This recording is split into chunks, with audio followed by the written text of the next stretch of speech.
হযরত আইয়ুব আলাইহিস সালামের কাছে যখন ৬টা সন্তান মারা যাওয়ার খবর আসলো, তখনও নবী নিরাশ হন নাই, নাশুকরি করেন নাই। আল্লাহর দরবারে শুকরিয়া আদায় করে বলছেন, আল্লাহ, সন্তান ছিল আমার কাছে আমানত, আমানতের বস্তু, তুমি তোমারটা নিয়ে গেছো। আল্লাহ, আমার সন্তান যে পথের প্রতীক, আমিও সেই পথের প্রতীক। আজ গেছে আমার সন্তান, কাল যাব আমি।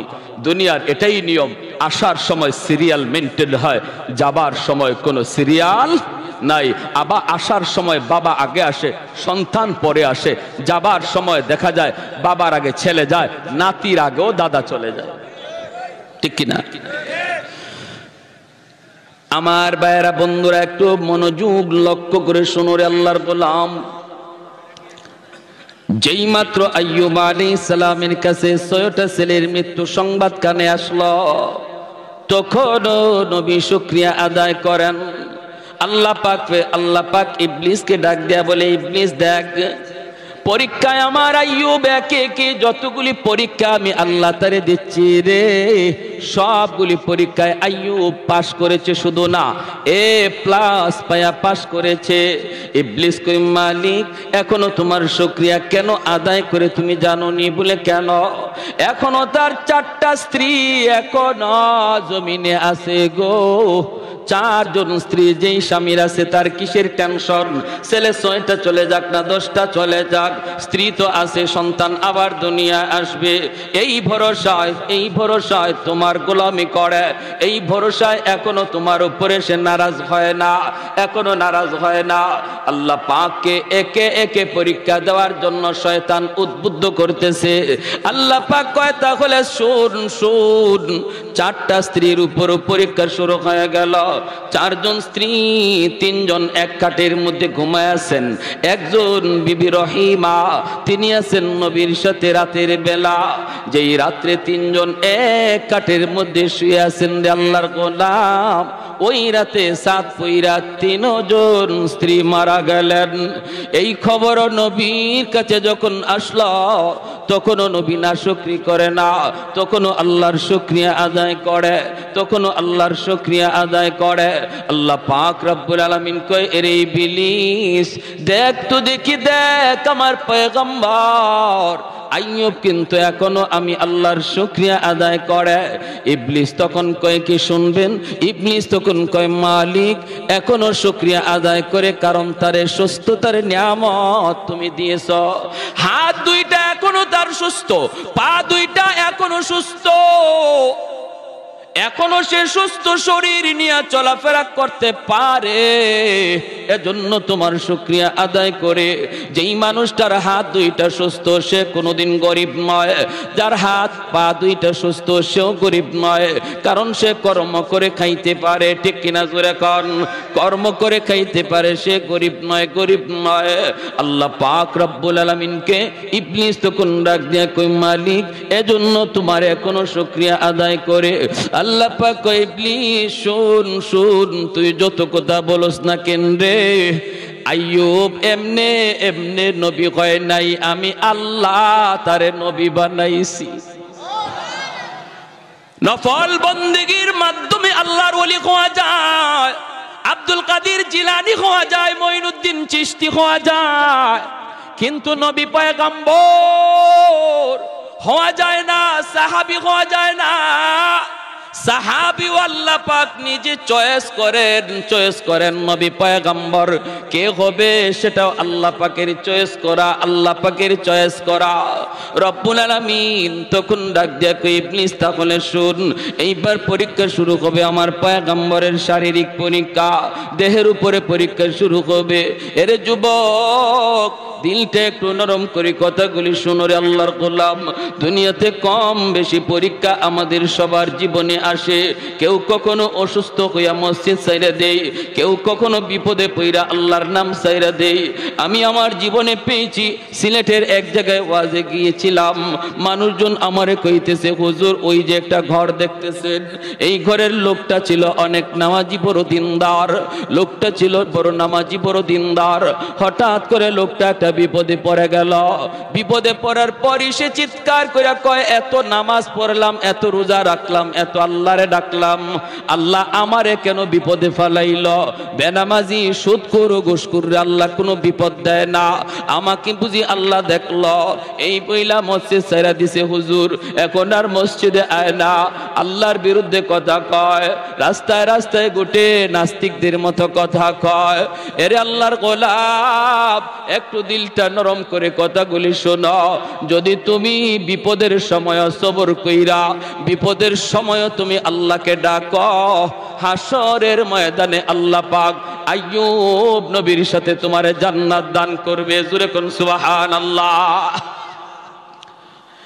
শরীরের পশমের গোড়ায় গোড়ায় ফুসকা পড়ে গেল, ফুসকা। এই ফুসকার ভিতরে পোকা জন্ম নিল, পোকা। ফুসকার ভিতরে পোকা জন্ম নিল, শরীর পচে যাইতে লাগলো, সারা শরীরটা আস্তে আস্তে পচতে শুরু করলো। ভাইরে নবী, শরীর থেকে এত দুর্গন্ধ বের হয়, এলাকার মানুষজন কয়, ঘরের প্রতিবেশী লোকে কয়, প্রতিবেশীরাও ডাক দিয়া কয়, তাড়াতাড়ি ঘর থেকে বের করো, এলাকায় থাকা যাবে না, এত দুর্গন্ধ, সারা শরীর পচে যাইতেছে। আল্লাহর পয়গম্বর, 4 জন বিবি ছিল, 3 জন তো মারা গেছে, একজন জীবিত। তিনি কে? তিনি হলেন বিবি রহিমা। মানুষজন ডাইকা কয়, রহিমা, ও রহিমা, আমরা সবাই গেলাম, তুমিও কি যাইবা না স্বামীর সাথে থাকবা? আল্লাহর বান্দি তখন বলতেছে, তোমরা সবাই চলে যেতে পারো গো, কিন্তু আমার স্বামী আমি ছাড়বো না, আমি আমার স্বামীকে ছেড়ে যাব না, স্বামীর খেদমত ভুলবো না। ও রহিমা, তোমার নাকে কি কোনো দুর্গন্ধ লাগে না? বিবি রহিমা তখন ডাক দেয়া বলতেছে, আমার নাকে কোনো দুর্গন্ধ লাগে না। কই, তাহলে তাড়াতাড়ি স্বামীরে লইয়া তুমি ঘর থেকে বের হও, যেখানে মন চায় সেখানে যাও, আমরা দুর্গন্ধের কারণে টিকতে পারি না, তোমার যেভাবে মন চায় সেদিকে যাও। তিনি ঘর থেকে স্বামীরে নিয়ে বের হয়ে গেলেন। আল্লাহর পয়গম্বর আইয়ুব আলাইহিস সালাম, যার এক সময় এই এলাকার রাজত্ব ছিল, এক সময় আল্লাহ পাক তারে কোটি কোটি সম্পদের মালিক দিয়া রাখলো। 24 ঘন্টা তার দরজার পাশে অভাবী মানুষ দাঁড়ায় থাকতো, অনবরত যাদেরকে তিনি দান করতেন। আজ ওই মানুষগুলো কয়, রহিমা তাড়াতাড়ি যাও, তাড়াতাড়ি সরো গো, এলাকায় থাকতে পারি না। কই যাইবা তুমি জানো? ঘর থেকে বের হইয়া আল্লাহর বান্দি স্বামীরে নিয়ে তিনি রাস্তায় আসলেন। রাস্তা দিয়ে পথিকেরা যায়, পথিকেরা ডাক দেয়া কয়, রহিমা, রাস্তা দেখে স্বামীরে নিয়ে যাবা, মন চাই সেদিকে যাও, আমরা রাস্তায় হাঁটা চলা করতে পারি না, রাস্তায় আমরা হাঁটা চলা করতে পারি না। আল্লাহর বান্দি স্বামীর নিয়া চোখের পানিটা মুইসা মুইসা তিনি বের হয়ে যাইতেছেন। তিনিও সাধারণ কোনো মহিলা না রে ভাই, তোমরা মনে করতে পারো তিনি হয়তো কোনো গরিব গরিব মেয়ে ছিলেন, এজন্য তিনি স্বামীর নিয়ে বের হচ্ছেন না। বিবি রহিমা তিনিও ছিলেন কে?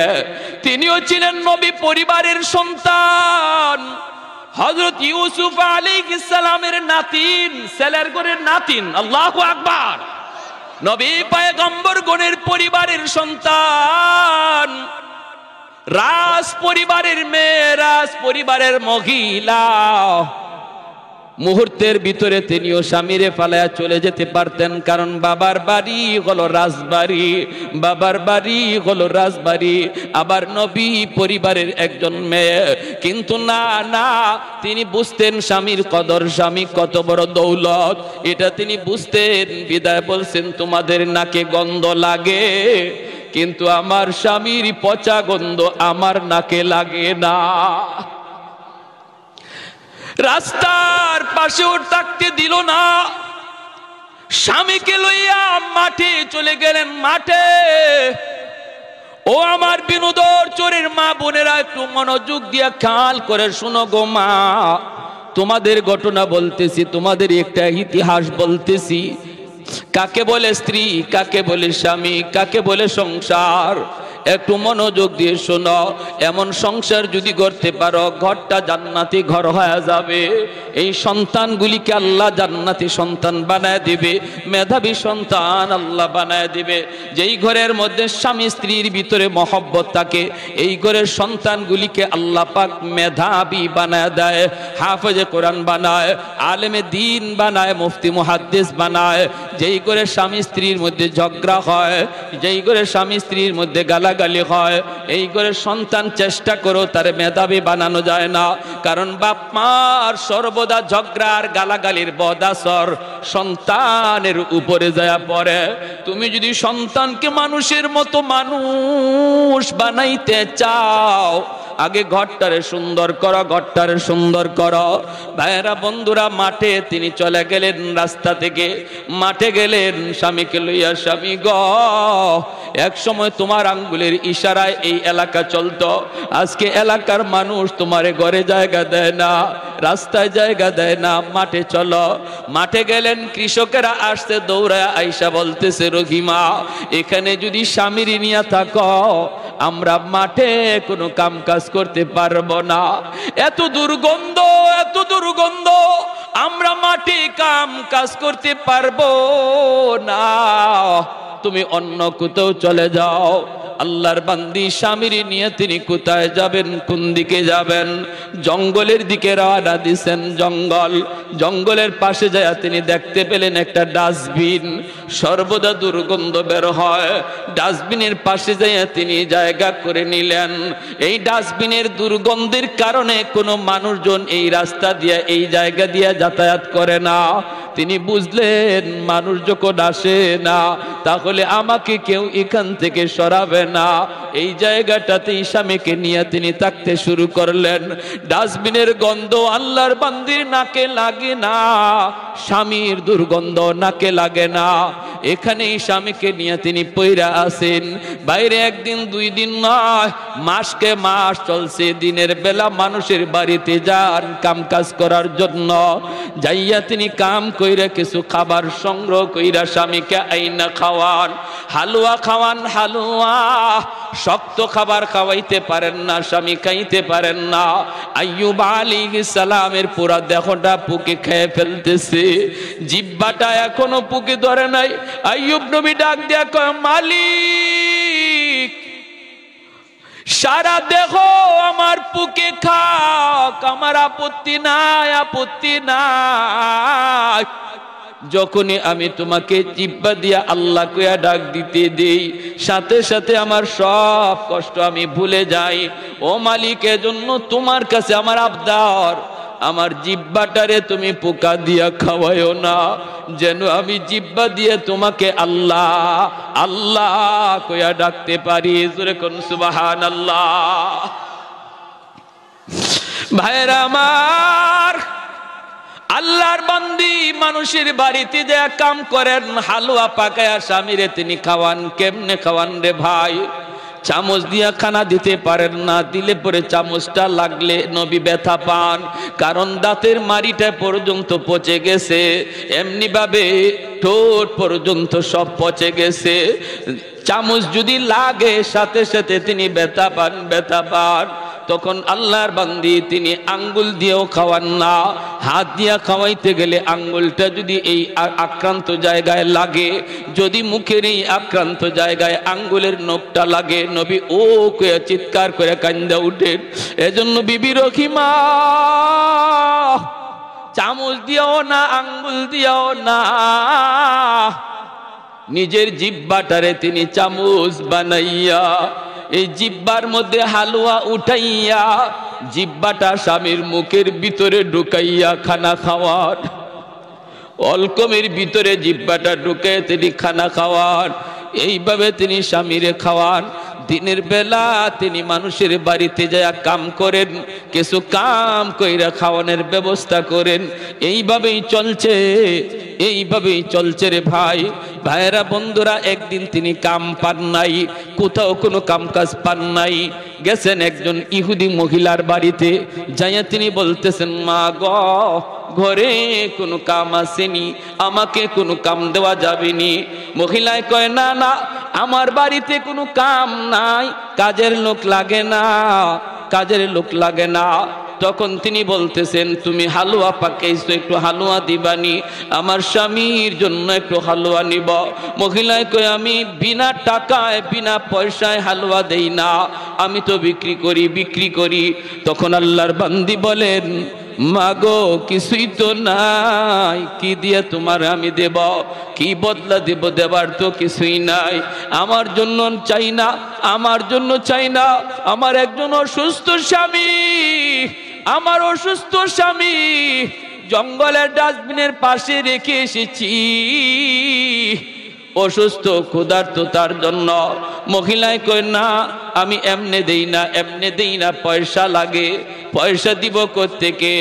তখন ওই মহিলা কয়, পয়সা নাই তো ভাগো, দেওয়ার কোনো সুযোগ নাই, কিন্তু একটা কাজ করলে দিতে পারি। বলে কি কাজ? কয়, তোমার চুলগুলি অনেক লম্বা দেখা যায়, যদি কিছু চুল কাইটা আমাকে দেও, এই চুলের বিনিময়ে তোমাকে হালুয়া দেব।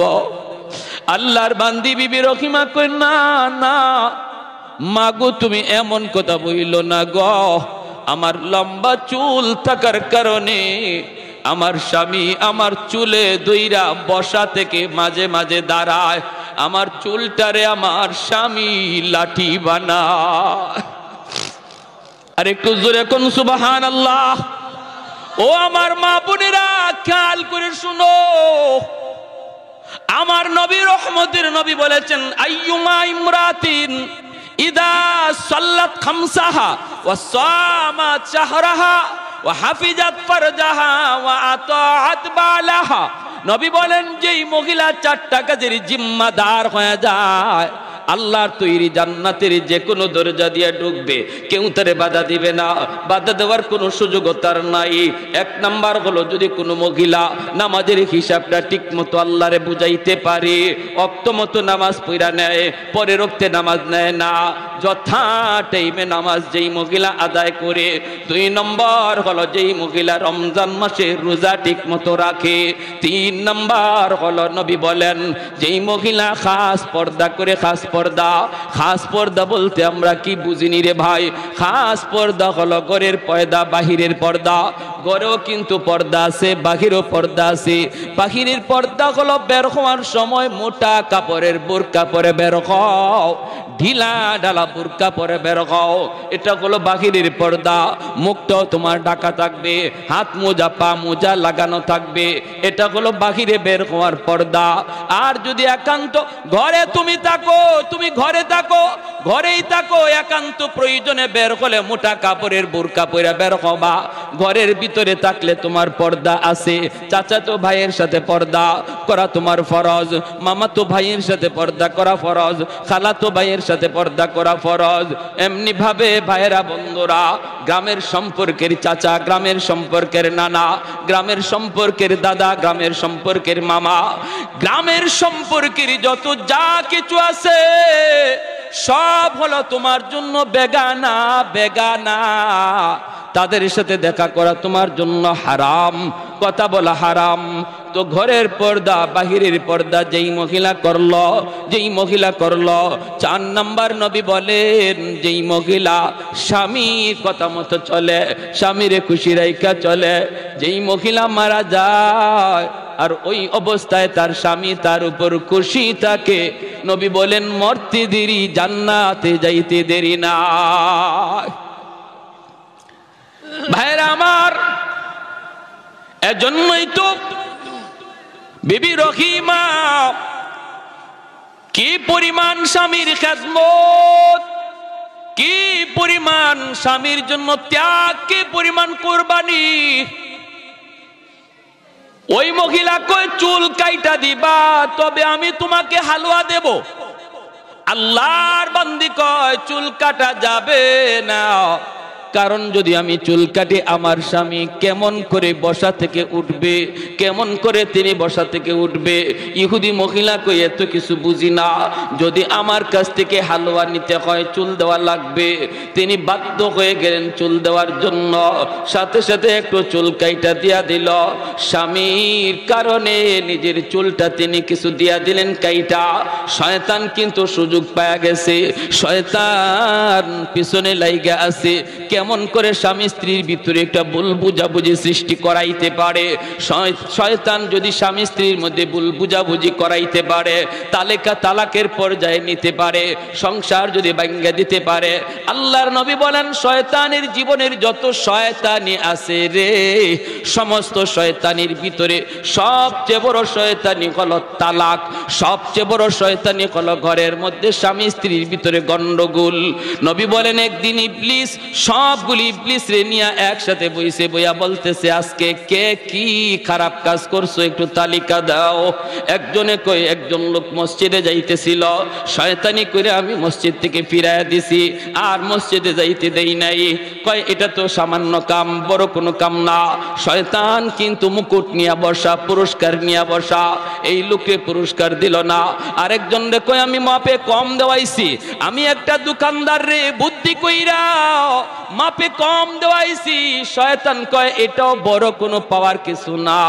একে একে সবাই সব দিল। একজনে কয়ে উঠছে উস্তাদজি আমি একটা কাম করছি। বলে কি কাম করছ? কয় স্বামী স্ত্রীর ভিতরে ঝগড়া লাগাইয়া স্বামীর মুখ দিয়া 3 তালাক দেওয়াইছি।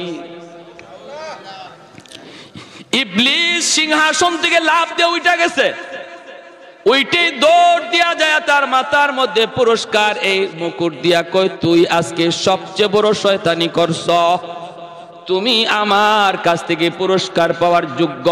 কারণ যেই সংসারের ভিতরে তালাক হয়, তালাকের দ্বারা শুধু স্বামী স্ত্রীর জীবন নষ্ট হয় না রে যুবক, তালাকের দ্বারা অবলা সন্তানগুলির জীবন নষ্ট হয়ে যায়। ভবিষ্যৎ অন্ধকার অন্ধকার অন্ধকার। মা একদিকে বাবা একদিকে, একজন সন্তানকে যদি আদর্শ সন্তান বানাইতে হয়, একদিকে মায়ের আদর আর একদিকে বাবার শাসন লাগে। আওয়াজ দিয়ে এখন ঠিক কিনা? খালি মায়ের আদরে কোনোদিন সন্তান আদর্শ মানুষ হয় না, মানুষ হইতে পারে না রে আল্লাহর গোলাম। এজন্য বাবার শাসনের প্রয়োজন। তালাক হওয়া মানে মা একদিকে বাবা একদিকে, ছেলে মেয়ে হয়তো মার কাছে নয়তো বাবার কাছে, কিন্তু একসাথে আর মা বাপরে পায় না, পায় না। এজন্য এই সন্তানগুলির জীবনটা নষ্ট হয়ে যায়। এজন্য ভাইরা বন্ধুরা মনে রাখবা, নবী বলেন যখনই কোনো ঘরের মধ্যে কোনো পুরুষ তালাক দেয়, সাথে সাথে আল্লাহর আসমানটা কাঁপে ওঠে। এত বড় হালাল জিনিসের ভিতরে সবচেয়ে নিকৃষ্ট নবী বলেছেন তালাক। আমাদের সমাজে পুরুষ তো আছে, কিছু মহিলাও এমন মিলে ঝগড়া কইরা কইরা কয় দে আমারে তালাক দে। কয়নি না কয় না? কয় তুই বাপের বেটা হইলে আমারে তালাক দে। নাউজুবিল্লাহ। এমনি স্বামীর টেম্পার গরম হয়ে রয়েছে, আরো গরম করে। এই কাজটা করায় দেয় মাঝখানে এসে কে? ইবলিস। কে করায়? ইবলিস করায়। আর হেও গুসার ছুটে তালাক 3টা না দেয়া 14 গোষ্ঠী সহ তালাক দেয়। তোরে তালাক, তোর মারে তালাক, তোর দাদিরে তালাক, তোর 14 গোষ্ঠী তালাক। 3 তালাকের বাহিরে তালাক দিলে মনে রাখবা একসাথে 3 তালাক দেওয়া কবিরা গুনাহ। যদিও তালাক হয়ে যাবে, কিন্তু যে দিল এর খবর আছে আল্লাহর কাছে, ফিটা আছে। একসাথে 3 তালাক দেওয়ার কোনো বৈধতা নাই। তালাক দেওয়ার সিস্টেম হলো প্রতি মাসে একটা। যদি আপনি শাসন করলেন, আপনি বুঝাইলেন, পরিবারের লোক আনলেন, বসলেন 2 পক্ষ লইয়া, এরপরও সমস্যার সমাধান হয় না, আপনার বিবি উল্টা পথেই চলে, উল্টা পথেই চলে, বিছানা পরিত্যাগ করলেন, আপনি তার থেকে দূরে থাকলেন, কথা বন্ধ রাখলেন, হালকা একটু মারদুর। নবী বলেন হালকা মারদুর এর মানে বাঁশ লইয়া লাঠি লইয়া ফিরানি না, মেসওয়াক লইয়া একটু আস্তে কইরা একটু আঘাত দেওয়া। এর মানে একটু সে যেন অপমান বোধ করে, হায় রে আজকে আমার স্বামী হাত উঠায় ফেলছে, এতটুকু যেন তার অনুভূতিতে লাগে, তার ইজ্জতে যেন লাগে, এজন্য একটু হাত উঠানি। এর মানে এই না লাঠি লইয়া শরীরে দাগ ফালাইয়া দেওয়া, এরকম না। হালকা কিছু আঘাত করলেন, এরপরও সংশোধন হয় না, তখন শরীয়ত বলে সে যখন পবিত্র হালতে থাকে তখন তার এক তালাক দাও। এরপরে আরেকবার যখন পবিত্র হয় পরের মাসে, ওই সময় আরেকটা তালাক দাও। তারপরেও যদি সংশোধন না হয়, 2 তালাক দেওয়ার পরেও সুযোগ ছিল তারে আনার, এরপরেও যখন সে সংশোধন না হয় তখন তারে আরেকটা তালাক, 3য় মাসে আরেকটা তালাক দাও। এভাবে হলো শরীয়তের তালাকের বৈধতা, তালাকের সিস্টেম। কিন্তু আমাদের সমাজে যেইভাবে তালাক দেওয়া হয়, এক বৈঠকে এক বসায়, এগুলার কোনো তরিকা নাই, সিস্টেম নাই। তবে তালাক কি হবে না? বলে হ্যাঁ হবে, 100%। হযরত ওমর রাদিয়াল্লাহু তাআলা আনহুর জামানায় এক লোক 3 তালাক না দিয়া তালাক দিয়া লাইছে বউরে 100টা। ওমর রাদিয়াল্লাহু তাআলা আনহু তারে ডাকায় আনছেন, আইনা বলেন বসো, তোমার তালাক দেওয়ার বৈধতা কয়টা? বলে 3টা। তে 100টা দিলা কেন? গুসার ছুটে মারছি। হে গুসা করে মারছে, গুসা করে মারছো তো 3টা তোমার পাওনা, এজন্য 3টা তুমি দিছো, আর বাকি যে 97টা দিছো এটা এখন তোমার ফিডে পাওনা। এজন্য হযরত তোমার বেত আইনা 97টা বেত হের ফিটও দিছেন, বলে ওইটা 1 তালাক, এটা 2 তালাক। এজন্য যুবক ভাইরা সাবধান। তালাক যদিও শরীয়তে বৈধ রাখছে, কিন্তু এটা কখন? যখন দেয়ালে পিঠ লেগে যায়, কোনো দিক দিয়া আর সমাধান হচ্ছে না। এটা ছেলে খেলা নয়, তামাশা নয়। হুজুর গুসার চুটে দিয়া দিছি, আমার তখন মাথায় জ্ঞান ছিল না। তালাক কেউ হাসতে হাসতে দেয় না, গুসা করেই দেয়, রাগ উঠলেই দেয়। এজন্য কোনো সুযোগ নাই, 3 তালাক দিয়া দিবেন আর কোনো সুযোগ নাই ফিরায় আনার। হুজুরদের কাছে দৌড়ায় কোনো লাভ নাই। প্যারে হাজিরিন, এজন্য ইবলিস কইতেছে আজকে পুরস্কার পাওয়ার অধিকার তোমার, তুমি বহুত বড় কাজ করছো। কারণ সংসারে 2 জন শুধু নষ্ট না, তাদের অবলা সন্তানগুলির ভবিষ্যৎ অন্ধকার। প্যারে হাজিরিন, এজন্য আমার ভাইরা বলতেছিলাম, শরীয়তের বিধানগুলা, শরীয়তের মাসালা মাসাইলগুলা, এগুলো আমাদের জানা থাকার দরকার আসেনি না নাই? আর একটু জোরে কোন আসেনি না নাই?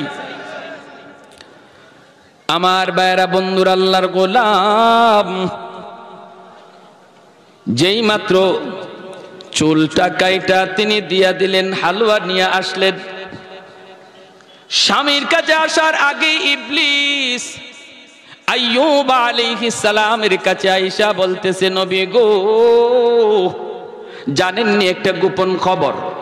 কিসের খবর? কই খবর হলো আপনার স্ত্রী মানুষের বাড়িতে চুরি কইরা কইরা আপনার জন্য খানা নিয়ে আসে। এই খবর তো আপনি রাখেন না, আপনি তো এই খবর রাখেন না। প্রতিদিন চুরি করে কেউ ধরতে পারে না, কিন্তু আজকে ধরা খাওয়া গেছে।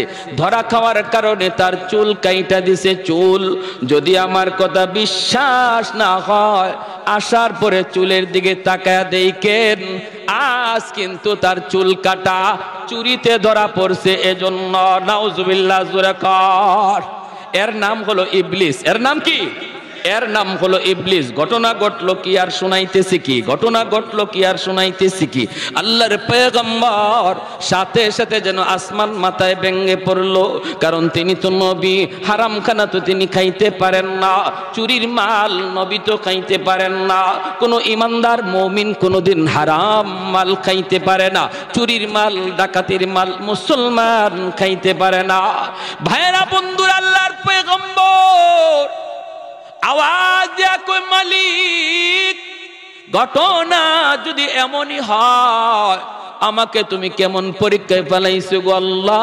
আমি ওই স্ত্রীকে নিয়ে সংসার করব না, আমি তার স্ত্রী হিসেবেও মেনে নিব না। যদি তার মাথার চুল আমি কাটা পাই, তাহলে আমি কসম করলাম 100টা বেত তারে দিব, 100টা বেত দিব। আল্লাহর পয়গম্বর আইয়ুব আলাইহিস সালাম তিনি অপেক্ষায় বসা আছেন, বিবি আসবেন, তারপরে তিনি দেখবেন মাথার চুল কাটা নাকি।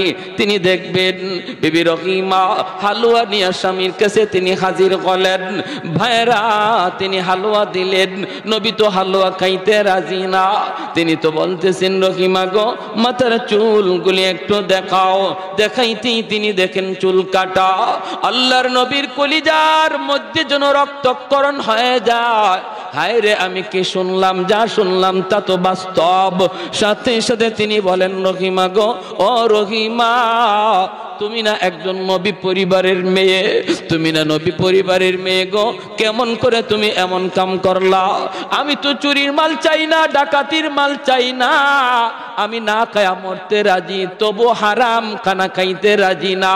হারাম খানা যদি ঘরের ভিতরে ঢুকে রে ভাই, হারামের বদাসর, হারামের বদাসর নিজের মধ্যে পড়ে, সন্তানের মধ্যে পড়ে। সুদের টাকা যদি আপনি ঘরে ঢুকান, সন্তানের রক্ত মাংস হারাম টাকা দিয়ে বড় হয়।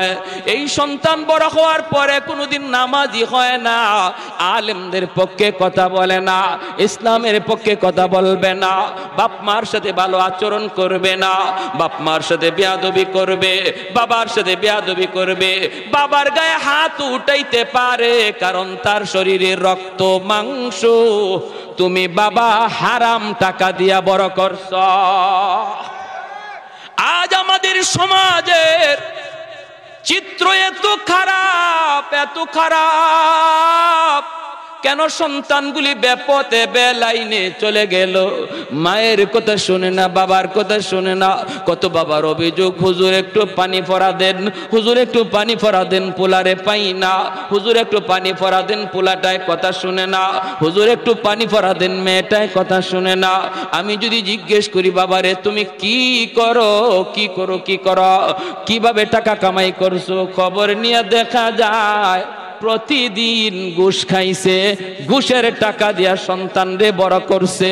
যদি আমি বলি ছেলের জন্য আপনাকে যদি এক গ্লাস পানি পড়া দিতে হয়, আপনার জন্য পানি পড়া দিতে হবে এক জগ।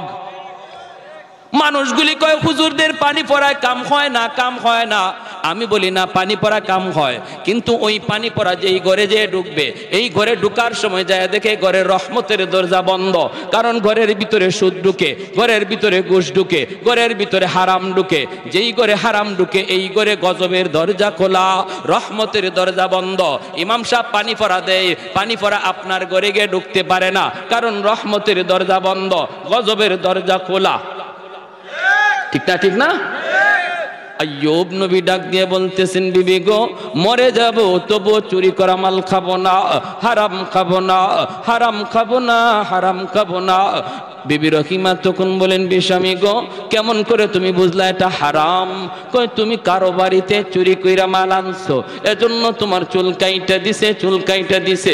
আল্লাহর বান্দি তখন চোখের পানিটা সাইরা বলতেছেন, স্বামী গো, কে তোমারে এমন বলছে? কই গ্রামের একটা মানুষ। সাথে সাথে তিনি কান্দেন আর বলেন, স্বামী বিশ্বাস করো, আমিও নবী পরিবারের মেয়ে গো, চুরি করি নাই, আমার বাপ দাদা কেউ চোর ছিল না, কেউ চুরি করতে শিখায় না। আমার ঘটনা হলো এমন, ইহুদি মহিলা আমাকে দিতে চায় না, বাধ্য হইয়া আমি চুলটা দিছি। এইবার আল্লাহর নবী তিনি বুঝে ফেলছেন এটা ইবলিস ছিল, ইবলিস। এখন তিনি কসম তো করে ফেলছেন, কসম তো করে ফেলছেন। আল্লাহ পাক জিব্রাইল আমিনকে পাঠাইছে, জিব্রাইল আমার নবী তো কসম করে ফেলছে চুল কাটা দেখলে 100টা বেত্রাঘাত করবে, কসমটা তো পুরা করা দরকার। ও জিব্রাইল তাড়াতাড়ি করে যাও, যাই আমার আইয়ুব নবীকে বলো 100টা ছোট ছোট বাঁশের কঞ্চি এক জায়গায় যেন একত্রিত করে, তারপরে আস্তে করে যেন রহিমাকে আঘাত দেয়, আমি আল্লাহ কসম পুরা করে নিব। একটু জোরে কোন সুবহানাল্লাহ, আর একটু জোরে কোন সুবহানাল্লাহ। সকল ক্ষমতার মালিককে, ফরমান আসে কার কাছ থেকে, আদেশ মানব কার? আমার যুক্তি যেখানে শেষ সেখান থেকে আল্লাহর কুদরত শুরু হয়, ঠিক কি না? আমার যুক্তি যেখানে শেষ সেখান থেকে আল্লাহর কুদরত শুরু হয়। তোমার আমার যুক্তি যেখানে শেষ সেখান থেকে আল্লাহর কুদরত শুরু। তুমি বলতেছো কোরআনে এই কথা কেমনে আসলো, জান্নাত জাহান্নামের আলোচনা কেমনে আসলো? উলামায়ে কেরামের কথার মাঝখানে কেউ কোনোদিন পণ্ডিতি করবা না, কারণ উলামায়ে কেরাম নিজের থেকে কিছু বলে না, যা বলে আল্লাহর কথা বলে, যা বলে নবীর কথা বলে। অতএব উলামায়ে কেরামের কথার সাথে পণ্ডিতি করতে চাইলে তোমাকেও কোরআন হাদিসের পণ্ডিত হওয়া লাগবে। ইঞ্জিনিয়ারের সাথে আমরা দ্বন্দ্বে যাই না, তোমরা কেন দ্বন্দ্বে আসো? ডাক্তারের সাথে আমরা দ্বন্দ্বে যাই না, ডাক্তার তুমি কেন আমাদের সাথে দ্বন্দ্বে আসো? মেজরের সাথে আমরা দ্বন্দ্বে যাই না, তুমি কেন আমাদের সাথে দ্বন্দ্বে আসো? যে যেই বিভাগের পণ্ডিত সেই বিভাগ নিয়ে পণ্ডিতি করো, ভিন্ন বিভাগে যাওয়ার চেষ্টা করবা না, কারণ এদেশের মানুষের মাথার মুকুট হলো উলামায়ে কেরাম। প্যারে হাজিরিন, এজন্য মনে রাখবেন, ষড়যন্ত্র একমুখী নয়, চতুর্মুখী ষড়যন্ত্র ইসলাম নিয়ে শুরু হয়েছে। আমাদের সজাগ থাকা লাগবে। কোনো সময়ে যদি একটু অসতর্ক হয়ে যায়, মনে রাখবা মহাদৌলত ইমান ডাকাতি হবে। নবী বলেন, ফিতনার জমানায় ইমান যদি হেফাজত রাখতে চাও, আলাইকুম বিমুজালাসাতিল উলামা, আমার উলামায়ে কেরামের সাথে, আমার উলামায়ে কেরামের সাথে সর্বদা মিলেমিশে থাকবা, আল্লাহ তোমার ইমান হেফাজত রাখবে। এই ফিতনার জমানায় একা একা হাঁটবার চেষ্টা করবেন না, কেউ একা একা পণ্ডিত হওয়ার চেষ্টা করবেন না, এটা নবী নিষেধ করে গেছেন। নবী বলছেন, ফিতনার জমানা চলছে, এই জমানায় ঈমান বাঁচাতে চাও, আলেমদের সাথে থাকো। আর আলেমরা ময়দানে তখনই নামবে যখন দেখবে আপনার ঈমান খতরার ভিতরে রয়েছে, মুসলমানি খতরার মধ্যে রয়েছে, যখন দেখবে এই দেশে ইসলাম নিয়ে ষড়যন্ত্র, যখন দেখবে আমার মুসলমানি নিয়ে ষড়যন্ত্র, তখন উলামায়ে কেরাম আপনাদেরকে রাজপথে ডাক দিবে। সেই ডাক দেওয়া ইমাম সাহেবের ফায়দার জন্য নয়, সেই ডাক কোন আলেমের মেম্বার হওয়ার জন্য নয়, চেয়ারম্যান হওয়ার জন্য নয়, এমপি হওয়ার জন্য নয়। ইসলাম থাকবে কি থাকবে না, সেই কারণে আপনাদেরকে ময়দানে ডাক দিবে। সেই ডাকে কারা কারা প্রস্তুত, হাত উঠে একটু আল্লাহকে দেখান। আল্লাহ তুমি কবুল করো, জোরে বলি আমিন। পশ্চিমাদের চোখ পড়েছে কাবাগরের প্রান্তরে, ব্রিটিশ দালাল দল বেঁধেছে ধ্বংস করতে চায় কারে। পশ্চিমাদের চোখ পড়েছে কাবাগরের প্রান্তরে, ব্রিটিশ দালাল দল বেঁধেছে ধ্বংস করতে চায় কারে। আল্লাহ পাকের ঘর তোর সাহস থাকলে ধর, দো জাহানের মালিক যিনি পবিত্র কাবা। ওই আরবের দিন বাঁচাতে সত্য ন্যায়ের মুক্তি চাই, মুহাম্মাদের বাহিনী আজ আসলে তোদের রক্ষা নাই। ওই আরবের দিন বাঁচাতে সত্য ন্যায়ের মুক্তি চাই, মুহাম্মাদের বাহিনী আজ আসলে তোদের রক্ষা নাই। মুহাম্মাদুর রাসূলুল্লাহর বাহিনী আসেনি, হাত উঠে বলো আসেনি। আর একটু জোরে আসেনি। একটু দাঁড়াও, জেগে উঠো ওহে মুসলমান, আর কতদিন দিন ইসলামের সইবে অপমান। রক্ত দিয়ে পবিত্র ওই মক্কা মদিনা, সেই জমিনে সিনেমা হল চলতে পারে না। সবাই একমত? মক্কা মদিনা মুসলমানের কলিজার জমিন, ঠিক না? আজকে ওই আরবের জমিনে সিনেমা হল উদ্বোধন হয়, যাত্রার উদ্বোধন হয়, দাওয়াত ও তাবলীগের কাজ বন্ধ করা হয়, জিকিরের আওয়াজ বন্ধ করা হয়, আজান নিষিদ্ধ করার পায়তারা করা হয়, ইহুদিদের কালচার চলে। অতএব আরবের জমিন নিয়ে যদি মুসলমান তোমার আমার বেঁচে থাকে কোনো লাভ নাই, ঠিক কিনা? একটু দাঁড়াও, জেগে উঠো ওহে মুসলমান, আর কতদিন দিন ইসলামের সইবে অপমান। রক্ত দিয়ে পবিত্র ওই মক্কা মদিনা, সেই জমিনে সিনেমা হল চলতে পারে না। নূর মক্কার ইসলাম তার তাকলো কি আর দাম, বন্দিশালায় তাকে যদি কাবার ইমাম, ঠিক কিনা? ওই আরবের দিন বাঁচাতে সত্য ন্যায়ের মুক্তি চাই, মুহাম্মাদের বাহিনী আজ আসলে তোদের রক্ষা নাই। ওই আরবের দিন বাঁচাতে সত্য ন্যায়ের মুক্তি চাই, মুহাম্মাদের বাহিনী আজ আসলে তোদের রক্ষা নাই। পশ্চিমাদের চোখ পড়েছে কাবাগরের প্রান্তরে, ব্রিটিশ দালাল দল বেঁধেছে ধ্বংস করতে চায় কারে। আল্লাহ পাকের ঘর তোর সাহস থাকলে ধর, দো জাহানের মালিক যিনি পবিত্র কাবা। ওই আরবের দিন বাঁচাতে সত্য ন্যায়ের মুক্তি চাই, মুহাম্মাদের বাহিনী আজ আসলে তোদের রক্ষা নাই। এই বিনোদের চরের যুবকদের হাত উঠে একটু দেখাও, মুহাম্মাদুর রাসূলুল্লাহর বাহিনী আসেনি, আরো জোরে আসেনি। আল্লাহ তুমি কবুল করো, জোরে বলি আমিন। সবাই সজাগ আছেন তো? ইনশাল্লাহ সবাই সজাগ আছেন তো? শেষ পর্যন্ত পরীক্ষাটা কইগে থামছে, ইচ্ছা আছে সবার শোনার? আল্লাহ প্রত্যেককে আমলের নিয়তে শোনার তৌফিক দাও, সবাই বলি আমিন, আরো জোরে বলি আমিন। যখনই তিনি কঞ্চি 100টা কঞ্চি হাতে লই আস্তে করে আঘাত করলেন, আল্লাহ আসমান থেকে জানাই দিয়েছে, নবী আমি তোমার কসমের কাফারা কবুল করেছি। জোরে কোন সুবহানাল্লাহ। ভাইয়েরা আমার, এরপরেই বিবি রহিমা গেছেন খানা আনার জন্য। ওই দিন খানা আইনা যখন তিনি মুখের ভিতরে ঢুকাইতে যাইয়া, জিব্বাটা ঢুকাইতে যাইয়া ওনার জিব্বার মধ্যে একটা পোকায় কামড় মারছে। আর ওই পোকার কামড়টায় যন্ত্রণা সইতে না পাইরা আল্লাহর বান্দি চিৎকার দিয়া জমিনে পড়ে গেছেন আর কাঁদতেছেন, বলতেছেন স্বামী গো, একটা পোকার কামড় আমি সইতে পারলাম না, আজ 13টা বৎসর যাবত তুমি কেমন করে এতগুলি পোকার কামড় সইতেছ? আজ 13টা বৎসর যাবত কেমন করে এতগুলি পোকার কামড় সইতেছ? স্বামী গো, একটা পোকার কামড় সইতে পারলাম না, একটু আল্লাহর কাছে দোয়া করো না, আল্লাহ যেন তোমার সুস্থ করে দেয়। সাথে সাথে আল্লাহর পয়গম্বর তিনি কান্দেন আর বলেন, রহিমা, ও রহিমা, তুমি এটা কেমন প্রস্তাব দিয়েছ? আমি আল্লাহর কাছে কেমন করে সুস্থতার কথা বলবো? 70 বছর আল্লাহ আমাকে সুস্থ রেখেছেন, ঘামবিচি পর্যন্ত আমার শরীরে উঠে নাই। আল্লাহ যদি আমাকে বলে, আইয়ুব, 70 বছর আমি আল্লাহ তোমাকে সুস্থতার নিয়ামত দিয়েছি, মাত্র 13টা বছর তুমি অসুস্থ, এখনো তো 70 বছর হলো না, এখনই বুঝি তুমি অধৈর্য হয়ে গেছো, এখনো তো বরাবর হলো না, সুস্থতার সাথে অসুস্থতার বয়স তো বরাবর হলো না। যদি আল্লাহ আমাকে এমন কথা বলে গো রহিমা, কি জবাব দিব, কি জবাব দিব? না না, আমি এমন প্রস্তাব আমি আল্লাহর কাছে করতে পারি না। যদি তোমার কষ্ট হয়, আমি তোমাকে মুক্তি দিলাম, তুমি চলে যাও, আমাকে ফেলে তুমি চলে যাও। আমার 4 জন বিবি ছিল, 3 জন তো মারা গেছে। ওই দিন যদি তুমি ওদের সাথে ঘুমাইতা, তুমিও তো মারা যাইতা। অতএব বিবি গো, এমন কথা আমাকে বলবা না, লাগলে তুমি চলে যাও। বিবি রহিমার সাথে সাথে স্বামীর জড়ায় ধরে কাঁদতে শুরু করলেন, না গো স্বামী, আমি যাওয়ার জন্য বলি নাই, আমার ভুল হয়ে গেছে, আমার ভুল হয়ে গেছে, আমাকে মাফ করে দাও, আমাকে মাফ করে দাও।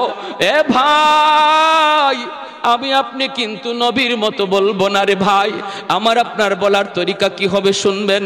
আমার আপনার বলার তরিকা ইমাম গাজ্জালি রহমাতুল্লাহি আলাইহি বলেছেন, তিনি বলেছেন, আল্লাহর কাছে বলবো, মালিক, সুস্থতাও তোমার দেওয়া নেয়ামত, অসুস্থতাও তোমার দেওয়া নেয়ামত। অসুস্থতার দ্বারা তুমি মুমিনের গুনাহ মাফ করো, তার মাকাম মর্যাদা তুমি বাড়ায় দাও। কিন্তু মালিক, আমার ঈমান বড় দুর্বল, আমার ঈমান বড় দুর্বল, আমাকে অসুস্থতার নিয়ামত তুমি দিও না। আল্লাহ, আমাকে সুস্থতার নিয়ামত তুমি দান করো। জোরে কোন সুবহানাল্লাহ। এইভাবে আমরা আল্লাহর কাছে দোয়া চাইব। কিন্তু আইয়ুব নবী, তিনি তো নবী, তিনি তো পয়গম্বর, তিনি তো বুঝতেছেন তার উপরে পরীক্ষা। ভাইরা বন্ধুরা, এরপরে আল্লাহ পাক রব্বুল আলামিন জিব্রাইল আমিনকে পাঠালেন। 18টা বৎসর চলে গেল, অসুস্থ অবস্থায় 18টা বৎসর চলে গেল। আল্লাহ এইবার বলেন, জিব্রাইল, আমার পয়গম্বর আইয়ুবের কাছে তুমি যাও। জিব্রাইল আমিন এসে তিনি সালাম দিলেন, আসসালামু আলাইকুম ইয়া নবী আল্লাহ। আইয়ুব আলাইহিস সালাম সালামের জবাব দিতে তিনি একটু দেরি করলেন। এমনি জিব্রাইল বলতেছে, নবী গো, আপনি যদি সালামের জবাব দিতে দেরি করেন, আপনার উম্মত করবে কি? কারণ সালাম দেওয়া সুন্নত, সালামের জবাব দেওয়া ওয়াজিব। সালাম দেওয়া সুন্নত, জবাব দেওয়া ওয়াজিব। সালাম না দিলে গুনাহ হয় না, কিন্তু জবাব না দিলে গুনাহ হয়, গুনাহ হয়, কবিরা গুনাহ হয়। সালাম যেমন দিবেন, জবাব তারে শোনায়া দেওয়া লাগবে। মনে মনে জবাব দিল, জবাব হয় না। আর আমাদের সমাজে কিছু মানুষ আছে, জবাব তো দেই না, বরং কয় না কয়। আপনি দিচ্ছেন সালাম, আসসালামু আলাইকুম ওয়া রাহমাতুল্লাহ, নেতা কয়।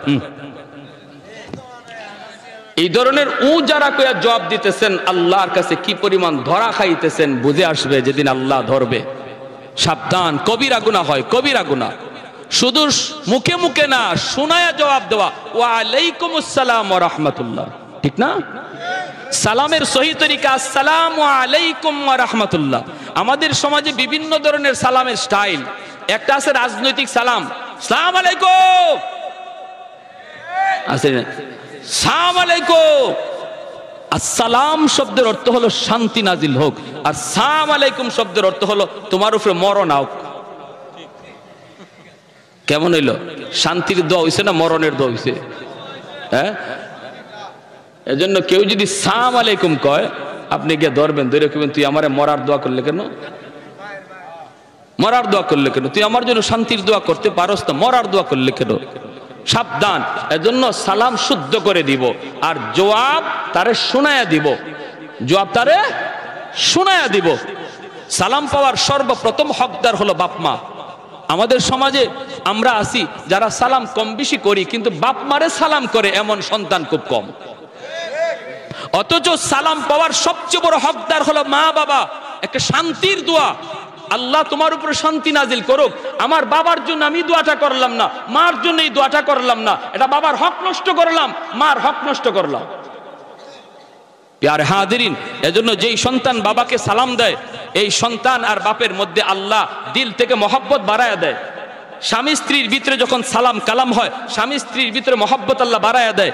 আমার মা বোনেরা যারা শুনতেছেন, যারা মনে করেন ঘরে শান্তি কম, সালামের আমলটা চালু করেন। কবিরাজ লাগবে না, পানি ফোড়াও লাগবে না, শুধু একটা আমল দিয়া গেলাম, স্বামীরে বেশি বেশি সালাম দেন, অটোমেটিক তার মন আপনার দিকে আল্লাহ ঝুঁকায় দিবে, দিলের ভিতরে মহব্বত ঢুকে যাবে। যেই পুরুষ লোক ঘরে সালাম দিয়া ঢুকে, এই ঘরের প্রতিটা মানুষের মধ্যে মহব্বত আল্লাহ তৈরি করে দেয়। জিনবুতের আসর থাকে না এই ঘরে, যেই ঘরে সালামের আমল হয়। আমরা কত জায়গায় দৌড়তেছি আর কত বাটপারের কাছে ধরা খাইতেছি, হ্যাঁ, হাজার হাজার টাকা খরচ হইতেছে, যদি বাটপারে লাগাল পায় জিন ছাড়াবে। আপনার জিন ছাড়ানোর তরিকা আপনারই শিখাই দিলাম। আপনি খালি ঘরে সালাম দিয়ে ঢুকেন, জিনের 14 গোষ্ঠী ভাগবো, কেউ ঘরে থাকবে না। প্যারে হাজিরিন, জিব্রাইল আলাইহিস সালাম বলতেছে, নবী গো, আপনি যদি সালামের উত্তর দিলেন দেরি কইরা, উম্মতে করবে কি? আইয়ুব আলাইহিস সালাম তখন ডাক দিয়ে বলেন, ভাই জিব্রাইল, কেন একটু দেরি করেছি তুমি শুনবা? বলে কেন? যখন তুমি আমাকে সালাম দিয়েছ, তখনই আমার জিহ্বার মধ্যে একটা পোকা উঠছে। আমি ওই পোকাটা যখন আমার জিহ্বায় উঠছে, আমি যদি ওই মুহূর্তে তোমার সালামের জবাব দিতাম, পোকাটা আমার জিহ্বা থেকে মাটিতে পড়ে যেত। পোকাটা আইছে মাত্র খাওয়ার জন্য। আমার ভয় হয়েছে কিয়ামতের ময়দানে পোকা যদি আল্লাহর কাছে নালিশ করে বসে, মালিক তুমি পাঠাইছিলা তোমার পয়গম্বরের কাছে আমাকে মেহমান বানায়া, কিন্তু সে আমাকে খাইতে দেয় নাই, আমাকে জমিনে ফেলায়া দিছে। এই ভয়ে আমি সাথে সাথে জবাবটা দেই নাই, জিহ্বাটা নাড়াই নাই। যখন পোকাটা আমার জিহ্বার উপর থেকে সরছে, তখন সালামের জবাব দিছি। মালিক আসমান থেকে ডাক দেয়া কই, জিব্রাইল, আমার পয়গম্বর আইয়ুবের জবাব তুমি কেমন পাইছো? জিব্রাইল আমিন কই, মালিক আসমানের নিচে জমিনের উপরে এত সুন্দর জবাব আমি শুনি নাই। আল্লাহ আমাদের বুঝ হয়ে গেছে তোমার পয়গম্বর সবগুলি পরীক্ষায় জিপিএ 5 পেয়ে পাশ করেছে। আল্লাহ আমি জিব্রাইল সুপারিশ করি আর পরীক্ষা দিও না। আল্লাহ তুমি তোমার পয়গম্বরে আর কষ্ট দিও না, সব তুমি নিয়ে গেছো, এরপরও তোমার জিকির সারে না। আল্লাহ পাক রব্বুল আলামিন কয়, জিব্রাইল আমার পয়গম্বরকে বলো পায়ের গোড়ালি দিয়া জমিনের ভিতরে যেন আঘাত করে, জমিনে যেন আঘাত করে, পায়ের গোড়ালি দিয়া আঘাত করলেই পানি জমজমের পানির মতো বের হবে। এই পানিটা খাইলে পরি তার সমস্ত শরীর থেকে পোকাগুলি জর্জরে পড়ে যাবে। নবী কয়, বাইরে জিব্রাইল আমি কি দিয়া জমিনে আঘাত করব? আমার পায়ের গোড়ালি তো নাই, পোকা তো পাটাও খেয়ে ফেলেছে। জিব্রাইল কয়, নবী গো আপনার অবস্থা দেখে আমি জিব্রাইল চোখের পানি রাখতে পারি না, যা আছে তা দিয়ে এই জমিনে আঘাত করেন। এই পচা পাটা দিয়া জমিনে আঘাত করলেন, আল্লাহ পাক সাথে সাথে জমজমের পানির মতো পানি আল্লাহ বের করে দিলেন। এইবার আল্লাহ বলতেছেন, জিব্রাইল আমার পয়গম্বরে বলো পানি যেন পান করে। জিব্রাইল আমিন যখন বললেন, পয়গম্বর পানিটা হাতে নিয়ে বিসমিল্লাহ বলে পানিটা পান করা মাত্রই সমস্ত শরীর থেকে পোকাগুলি ঝরঝরায়া মাটিতে পড়ে গেল। ও জিব্রাইল শুধু তা নয়, পানিটা হাতে নিয়ে শরীরের মধ্যে মাখাইতে বলো, আমি আল্লাহ তারে 25 বছরের পূর্ণ যুবক তারে বানায় দেব। পানিটা হাতে নিয়ে তিনি শরীরটা আবার মাখলেন, আল্লাহ পরিপূর্ণ যৌবনতা আবার দান করল, রূপ লাবণ্যতা আল্লাহ আবার ফিরায় দিল, হারানো নিয়ামত আল্লাহ আবার ফিরায় দিল। পাহাড়ের কোণার মধ্যে বসে বসে আল্লাহর জিকির করতেছেন। বিবি রহিমা তিনি খাবার নিয়ে আসলেন, আয়েশা দেখেন স্বামী নাই, যেখানে স্বামীরে রেখে গেলেন সেখানে স্বামী নাই। ডাইনে বামের সামনে তাকান, হায় হায় আমার স্বামী কোথায়? হয়তো জঙ্গলের বাঘ বুঝি খেয়ে ফেলেছে, জঙ্গলের বাঘ ভাল্লুক বুঝি খেয়ে ফেলেছে। চারদিকে তাকান, দেখেন একজন যুবক অন্যদিকে মুখ করে তাকায় রইছে। পাশে গেলেন, যা বলতেছেন, ভাই তুমি কি আমার ও স্বামীরে দেখছো? একজন অসুস্থ মানুষ অনেক দিন যাবত এই জায়গায় শুয়েছিল, আমি তারে খাওয়াইতেছিলাম, কাজ কইরে কইরে আইনা আজকে আয়া দেখি আমার স্বামী নাই। তুমি আমার স্বামীরে দেখছো নি, নাকি বাঘ ভাল্লুক আমার স্বামীরে খেয়ে ফেলেছে? এমনি আইয়ুব আলাইহিস সালাম চেহারাটা অন্যদিকে রাইখে বলতেছেন, তুমি কি তোমার স্বামীর চেহারা দেখলে তারে চিনবা? কয় হ্যাঁ, আমি চেহারা দেখলে চিনব, চেহারা দেখলে চিনব। এই বলতেই তিনি চেহারাটা ঘুরান আর বলতেছেন, বিবি গো, ও বিবি আর কষ্ট করা লাগবে না, আল্লাহ আমার হারানো নিয়ামত সব আল্লাহ ফিরাইয়া দিছে। मैं तालिब मौला हूँ मेरे इश्क़ निराला,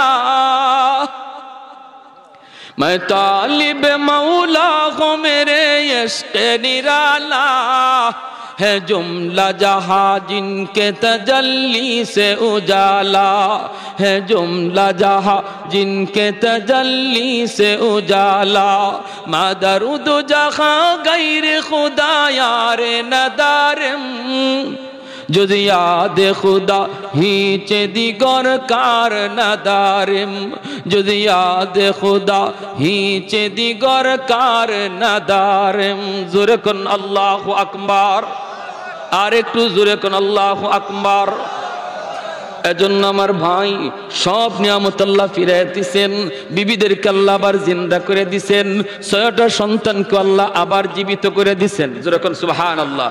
সহায় সম্পদগুলি আল্লাহ ফিরাই দিছেন। তাফসীরের কিতাবের ভিতরে লিখেন, সাইয়্যিদুনা আইয়ুব আলাইহিস সালাম তিনি নিয়ামত ফিরে পাওয়ার পর যেই রাস্তা দিয়ে তিনি হাঁটতেন, পিছন দিকে স্বর্ণের বৃষ্টি নাজিল হইত। সুবহানাল্লাহ, জোরে কোন। এতগুলি নিয়ামত কখন? যখন সবর করছেন, বিপদে পইরা সবর করছেন। আমি আপনিও যদি সবর করি, আল্লাহ সুসংবাদ দিয়েছেন, সুসংবাদ। অভাবে আসরে আল্লাহর গোলাম, সাবধান মনে রাখো, অভাবে পইরা স্বভাব নষ্ট করো না, অভাবে পইরা স্বভাব তুমি নষ্ট করো না।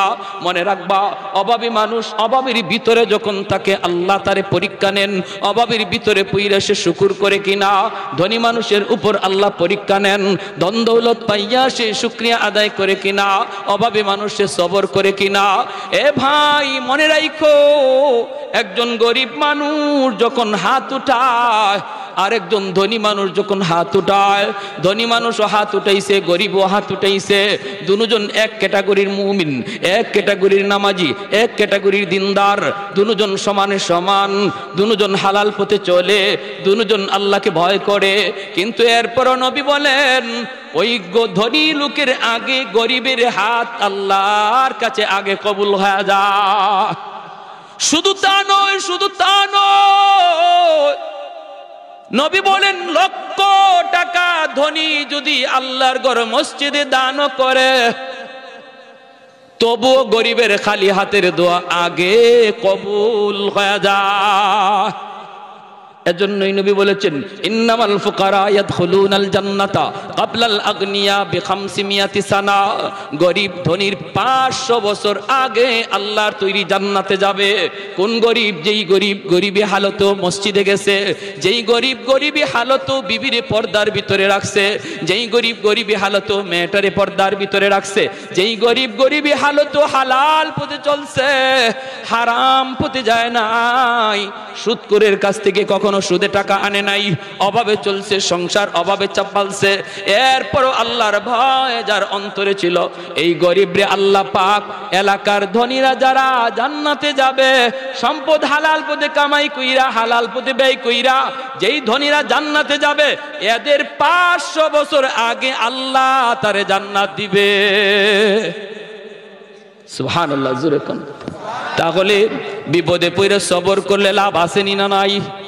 অভাবে পড়ে নামাজ কালাম পড়লে লাভ আসেনি না নাই? আমাদের সমাজের ম্যাক্সিমাম মানুষ আমরা হলাম অভাবী গরিব, ঠিক না? হ্যাঁ, এজন্য এই বিষয়টা নিয়ে বয়ানটা করলাম। আল্লাহ আমাদেরকে যে হালে রাখছে, এই হালতটা হলো অভাবের হালত।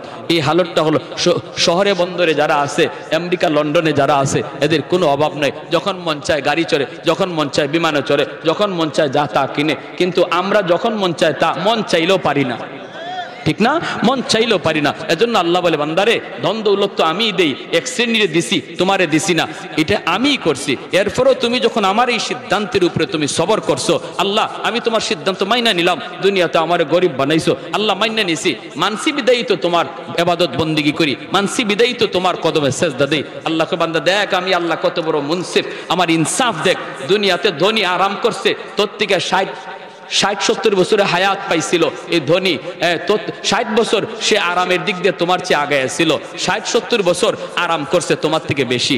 আর আখিরাতের ময়দানে আরামের ব্যবস্থায় আমি আল্লাহ তার চেয়ে তোমারে 60 বছর আগে না 500 বছর আগে দিব। জোরে কর না সুবহানাল্লাহ। 60 বছর বেশি না, দুনিয়াতে 60 বছর বেশি পাইছে, হে আরাম করছে তোমার চেয়ে, আর আখিরাতের লাইনে আমি তোমাকে 500 বছর বেশি দিব। সুবহানাল্লাহ। তাহলে আমরা যে হালে আল্লাহ রাখছি, এই হালতে সবর করতে রাজি আছি কারা কারা? একটু হাত উঠে আল্লাহকে দেখান। আল্লাহ তুমি প্রতিটা হাতকে কবুল করো। কেউ আমরা নিরাশ না হই, কেউ আমরা মুখ দিয়া কোনোদিন কুফরি কালাম বের করবো না, এমন কথা বলবো না আল্লাহ বুঝি আমারই পাইলো, শুধু আমারই খালি দেখলো, বিপদ দিয়ে আমারে সারে না, আমি নামাজ কালাম পড়ি, আমার কি দোষ, এই ধরনের কথা না। সর্বদা আল্লাহর উপরে কর। আর ইমাম গাজ্জালির মতো দোয়া কর, আল্লাহ ও আল্লাহ আমার ইমান দুর্বল, আল্লাহ তুমি আমারে কঠিন বিপদে ফেলায়ও না, আমি কঠিন পরীক্ষা পারবো না, আল্লাহ আমার ইমান দুর্বল, আল্লাহ তুমি আমার সহজ করে দাও।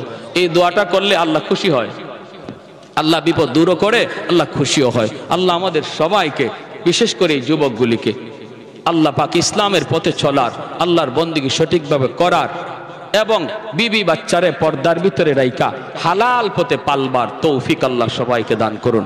সবাই কোন আমিন। ওয়া আখির দাওয়ানা আনিল হামদুলিল্লাহি রাব্বিল আলামিন। আলা মুহাম্মাদিন ওয়া আলা আলি মুহাম্মাদ কামা বারাকতা আলা ইব্রাহিম وعلى آل إبراهيم إنك حميد مجيد. الحمد لله الذي هدانا لهذا وما كنا لنهتدي لولا أن هدانا الله لقد جاءت رسل ربنا بالحق ربنا ظلمنا أنفسنا وإن لم تغفر لنا وترحمنا لنكونن من الخاسرين رب ارحمهما كما ربياني صغيرا رب ارحمهما كما ربيانا صغيرا يا أرحم الراحمين يا أكرم الأكرمين يا راحم المساكين أسألك مسألة المسكين أي الله তোমার দরবারে হাত দুইটা বাড়াইলাম। আয় আল্লাহ কুদরতি নজরে মায়ার নজরে তাকে দেখো, গভীর রাত পর্যন্ত তোমার বান্দারা আয় আল্লাহ বসে বসে তোমার কথা, তোমার হাবিবের কথা, তোমার নবী আম্বিয়া কেরামের কথা মনোযোগ দিয়ে শুনতেছে গো মালিক। আল্লাহ আমলখানা যদি পছন্দনীয় হয়, এর উসিলায় আমাদের জীবনের সব গুনাহ খাতা মাফ ফরমাও। ও মালিক জানি না গো মালিক, আমাদের কার হায়াত কতদিন দুনিয়ায় বাকি আছে, কত যুবক ঘুমায় আর ঘুম থেকে উঠে না, কত বাবা ঘর থেকে বের হয়ে যায় আর সন্তানের কাছে ফিরে না। এই আল্লাহ কত যুবক মার কাছ থেকে বিদায় নিয়ে বের হয় আর ঘরে আসে না। আল্লাহ আমাদেরকে বেনামাজি বানায়া তুমি কবরে নিও না, চোখের সামনে কত বন্ধু কবরে গেল, চোখের সামনে খেলাধুলার সাথী কবরে শুয়ে রইল। আয় আল্লাহ, যাদের হাসি মুখের চেহারাটা এখনো চোখের সামনে ভাসে, ও মালিক, যারা একদিন এই রাস্তা দিয়ে ঘুরতো, এই মসজিদে নামাজ পড়তো, তারা আজ কোথায় গেল, কোথায় রইল, তুমি ছাড়া কেউ জানে না।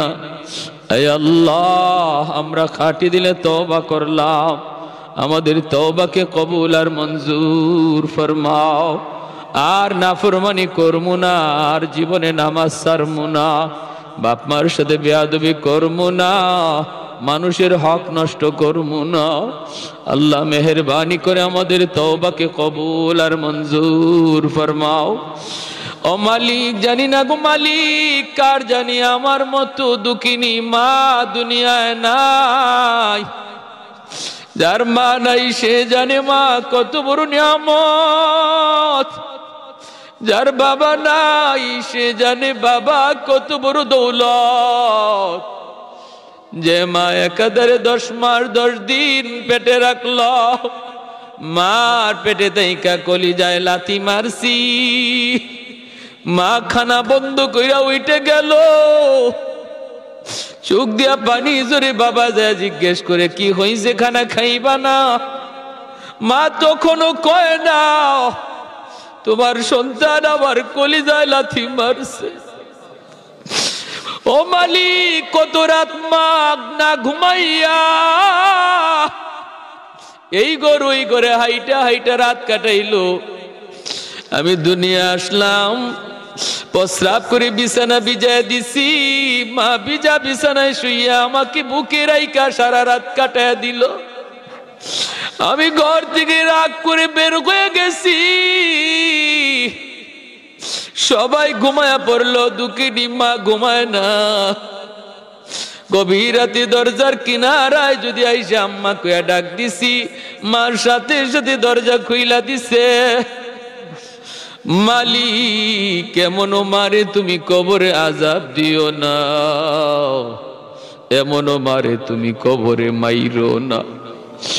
মারুটা ডাইকা বলে বাজান রে, মার কবরের পাশ দিয়া চইলে যাও, কবরটা দেখাও বুঝি মার কথা ইয়াদ হয় না। সন্তান যদি দিন না শিখে মার কবরের পাশ দিয়া বাবার কবরের পাশ দিয়া চইলা যায়, গান গায়া বন্ধুদের সাথে হাসি তামাশা কইরে চইলা যায়, সন্তানরে যদি বাপ মা দিন শিখে যায়, মার কবরটা দূর থেকে দেখলেই কলিজা কামড় দিয়ে উঠে, বাবার কবরটা দেখলেই কলিজা কামড় দিয়ে উঠে। ইয়াসিন পইরা পইরা রওনা দে, সাথে সাথে গো মালিক তুমি বুঝি কবরের আযাব মাফ কইরা দাও। আয় আল্লাহ, এলাকার ঘরে ঘরে হাফিজে কোরআন আলেমে দিন কবুল করে নাও। স্কুলের ছাত্রগুলি, কলেজের ছাত্রগুলি রে পাক্কা নামাজি দিনদার কোরআন তেলাওয়াতকারী বানায়া দাও। যেই বাবা বাড়ি বানায়া দিয়া গেল, আমার মাথার উপরে লাইট জ্বলে ফ্যান ঘুরে। যেই বাবা খাইতে বসলে আমি সামনে দাঁড়াইছি, নিজের মুখের লোকমা আমার মুখে তুইলা দিছে। ঈদের দিনে বাবা সিরা লুঙ্গি পরছে, আমাকে নতুন কাপড় কিনে ঈদ নামাজে লয়া গেছে। আল্লাহ, আমার মাথার উপরে লাইট জ্বলে ফ্যান ঘুরে, বাবা যেই করে শুয়েছে, আলো নাই বাতাস নাই, জান্নাতি আলো বাতাসের ব্যবস্থা কইরা দিও গো মালিক। আব্বা আম্মার কবরে জান্নাতি আলো বাতাসের ব্যবস্থা কইরা দিও। এই যুবকগুলি জানি না কার মা নাই, কার বাবা নাই, কার দাদা নাই, কার দাদি নাই, কার জানি আদরের বড় ভাইটা নাই। আয় আল্লাহ, মেহেরবানি করে এই মাহফিলের খাতিরে প্রত্যেকের কবরকে জান্নাতের বাগান বানায় দাও। আল্লাহ এই এলাকার সকল মুর্দেগান যেখানে কবরে শায়িত, আল্লাহ প্রত্যেকের কবরে এই মাহফিলের খবর তুমি পৌঁছে দাও। আল্লাহ তাদের আওলাদ আজকে কোরআনের এত সুন্দর মাহফিলের আয়োজন করছে গো আল্লাহ, এই খাতিরে তাদের কবরকে জান্নাতের বাগিচা বানায় দাও।